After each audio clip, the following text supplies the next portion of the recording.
Hi வணக்கம் எல்லா தமிழ் உள்ளங்களுக்கு இனிய காலை வணக்கம். எல்லோரும் என்னுடைய சப்ஸ்கிரைபர்னு வீடியோ போடுங்கன்ட்டு சொல்லுவேன். ஆனால் நான் பாருங்க இந்த வீடியோக்கள்லாம் இவ்வளோ கஷ்டப்பட்டு இவ்வளோ அஃபர்ட் எடுத்து இந்த வீடியோக்கெல்லாம் போடுறேன். ஆனால் எனக்கு சப்ஸ்கிரைபர் நிறைய வரையினம், ஆனால் வியூஸ் பெறாதான்.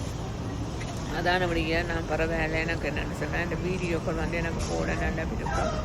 நான் எந்த ஒரு இதுக்கும் இல்லை, காசுக்கும் இல்லை, ஒன்றுக்கும் இல்லை. எனக்கு பண்ணுக்கானே நான் போகிறேன். என்னுடைய மக்களை சிரிக்க வைக்கணுன்றதுக்கான, எல்லா மக்களும் பார்க்கணுன்றதுக்கான தான் நான் இந்த வீடியோ போடுகின்றேன். நீங்களும் பார்த்து ரசிங்க, கவலைப்படாதீங்க சப்ஸ்கிரைபர்ஸ். நான் உங்களுக்கு வீடியோ போட்டு கொண்டு இருப்பேன். உங்கள் கனவேர் எல்லாம் நான் மெசேஜ் பண்ணி கொண்டு இருக்கிறேன். வேறு கவலைப்படாதீங்க. நான் வீடியோ போடுவேன் என்றால் எனக்கு பன்னெண்டபடியாக நான் நிறைய வீடியோக்கு கேனடாவில் இருந்துட்டு போவேன். இது கொஸ்கோவில் இருக்கின்றது. இந்த பூக்கட்டுகள் எல்லாம் நிறைய இருக்கின்றது சமருக்கு.